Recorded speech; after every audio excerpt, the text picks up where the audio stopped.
হচ্ছে অষ্টম শ্রেণীর বাংলার রিয়াল প্রশ্ন। তো এই প্রশ্নটার এখন আমি সমাধান দেওয়ার চেষ্টা করব।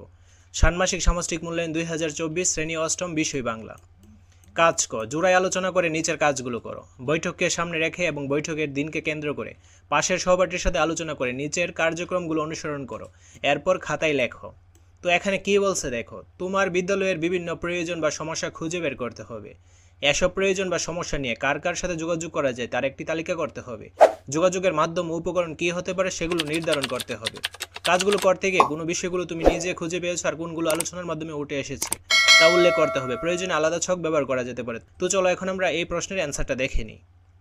আমার বিদ্যালয়ের বিভিন্ন সমস্যাগুলো হলো, বিদ্যালয়ের পাঠাগারের পর্যাপ্ত বই নেই, বিদ্যালয়ের কোনো রিডিং ক্লাব নেই, বিদ্যালয়ের খেলার মাঠ এবং সংস্কার করা উচিত, বিদ্যালয়ের বিজ্ঞানগারের পর্যাপ্ত উপকরণ নেই, বিদ্যালয়ের কম্পিউটার ল্যাবে উন্নত মানের কম্পিউটার নেই।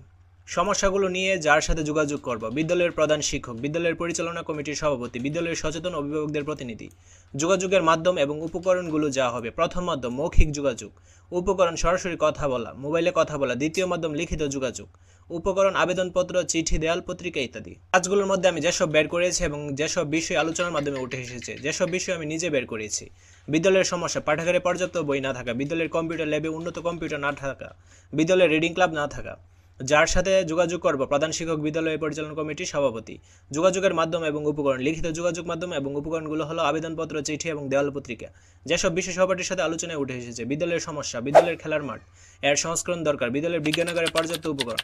যার সাথে যোগাযোগ করব, বিদ্যালয়ের সচেতন অভিভাবকদের প্রতিনিধি। যোগাযোগের মাধ্যম এবং উপকরণ মৌখিক যোগাযোগ, উপকরণ সরাসরি কথা বলা এবং মোবাইলে কথা বলা।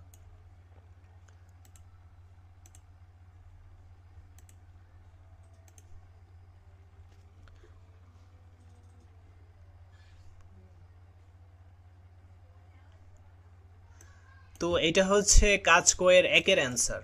পরবর্তী ভিডিওটা পাওয়ার জন্য অবশ্যই চ্যানেলটি সাবস্ক্রাইব করে আমার সাথেই থাকতে হবে। ধন্যবাদ সবাই।